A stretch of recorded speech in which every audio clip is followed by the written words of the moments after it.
Welcome to 3 Lanes number 59. This time we're going back to automotive and we will be talking about the Porsche family tree again. We've spoken about the 911S in episode 56. We spoke about the 911R in episode 50, and we talked about the 912 in episode 42, just to be just, making sure that it's 911 related. I know I have had more Porsche episodes before, but these are the ones that I'm keeping for kind of like the family tree of Porsche. And this time we'll be talking about the 911L. This is a weird one, and there's many iterations of the 911 still in the present day, and this one goes back to 1968. But this one represents a very unique moment in the 911 history because the the 911L was a response to regulations from the US, and technically the 911S did not pass these regulations. So Porsche came out with the 911L, with the L representing lux, or luxury, and this was intended to be a more refined car and comfortable in within the 911 lineup. So if we get a little bit within the background and history of the 911L, Porsche again introduced it to the mainly because of the US market, right? So the high performance 911S did not meet the stringent US emission standards, and we spoke about this one in the 911S episode. This was a 1 year gap where the 911S was not allowed in the US, and this took effect in 1968. But rather than Porsche saying, forget the US market, we're just gonna focus on everywhere else in the world. Well, the US was their biggest market, so they decided to stay and then decided to approach the market in a different way and tackle these regulations in a different way. So Porsche created the 911L as a detuned carburetor equipped version of the European 911S, and this was specifically engineered to comply with the regulations for emissions that the US had created or had implemented at the time.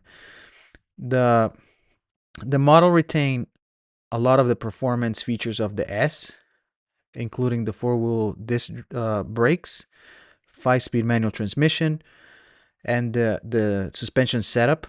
But there were some modifications designed for luxury and compliance rather than focus on the speed. So the specifications that the L had, and these were produced specifically for 1968 regulations. It was, by the way, these were only 1,610 units manufactured. And out of this 1,610,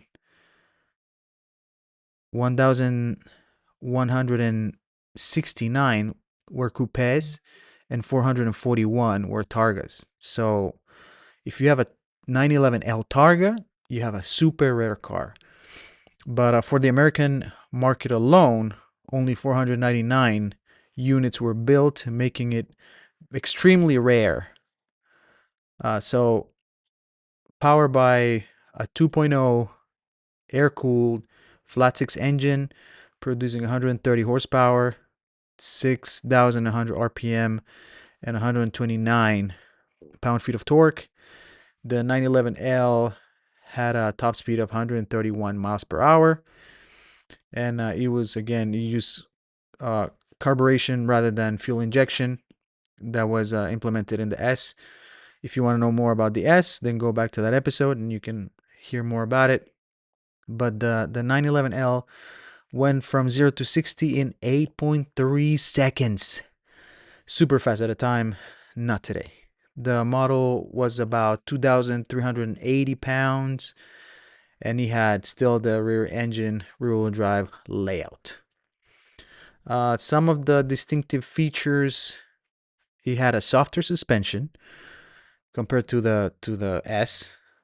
The anti-roll bar from the front was reduced from 13 to 11 millimeters, and this will give him like a softer ride, so turning would have been a little more body roll, I guess. I don't know, but yeah, they try to make the car a little softer to make it more comfortable for the US.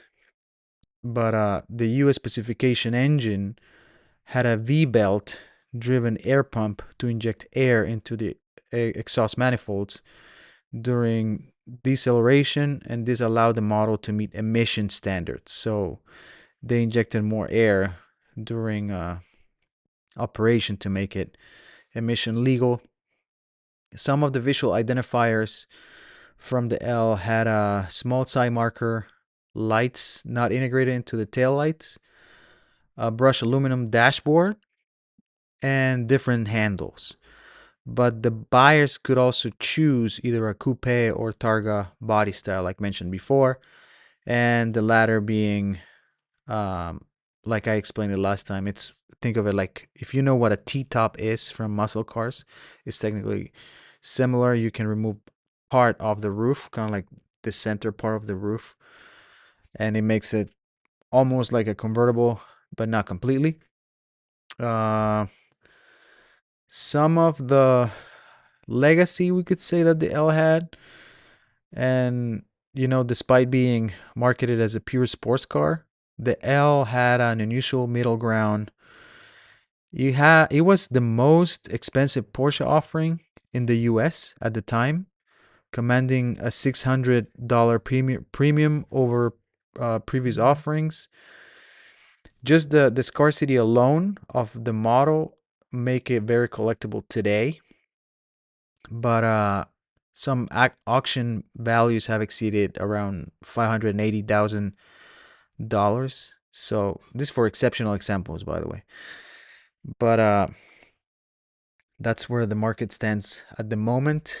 If we move to the 4P marketing analysis, we can say the product, besides the items that we discussed already, represented a mid-tier offering positioned between the entry-level 911T and the performance-focused 911S. And it emphasized luxury and refinement, and still having or retaining some of the sports car credentials, right, that identifies Porsche. But the carburetor-equipped 2.0 liter flat six engine, it was kind of like detuned from the 911S, making it a little more less sporty, I guess, if you can call it that, but more emission compliant. And that still happens up until today, right? So we get engines that Europe probably doesn't get, not in a good way. We get detuned engines a lot.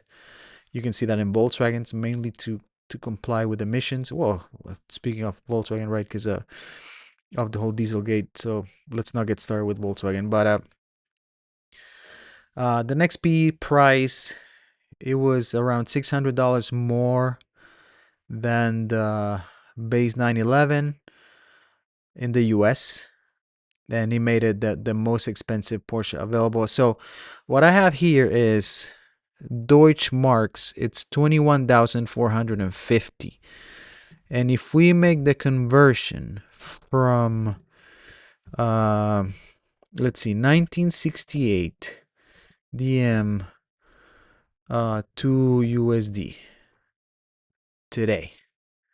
Okay, so if we make the conversion, is equivalent in purchasing power, it's 831% increase. Let's see. So this is interesting. So if that would be with in 1968, as 1 USD was roughly 4 Deutschmarks.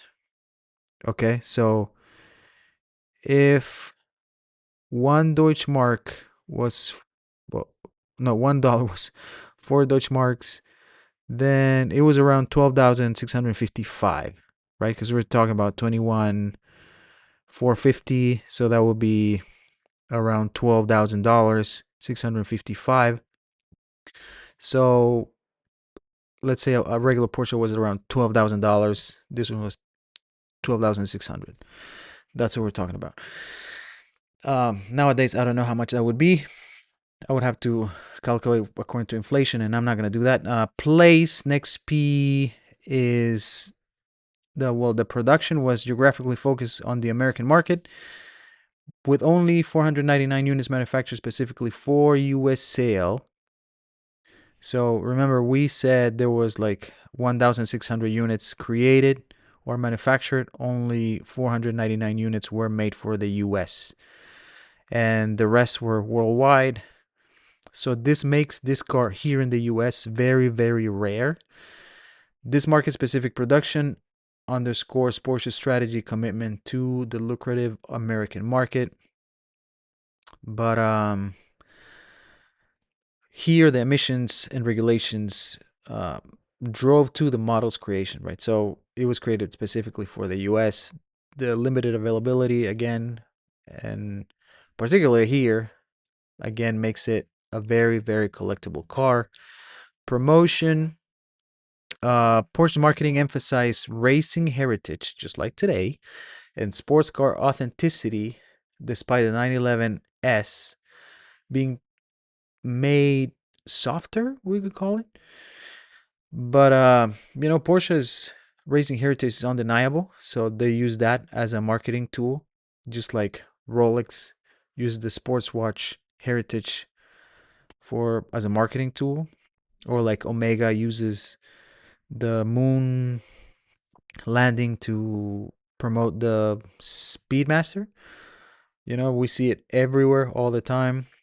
So that's the way they justify the premium pricing, while appealing to buyers seeking both the performance of Porsche and everyday usability of regular car.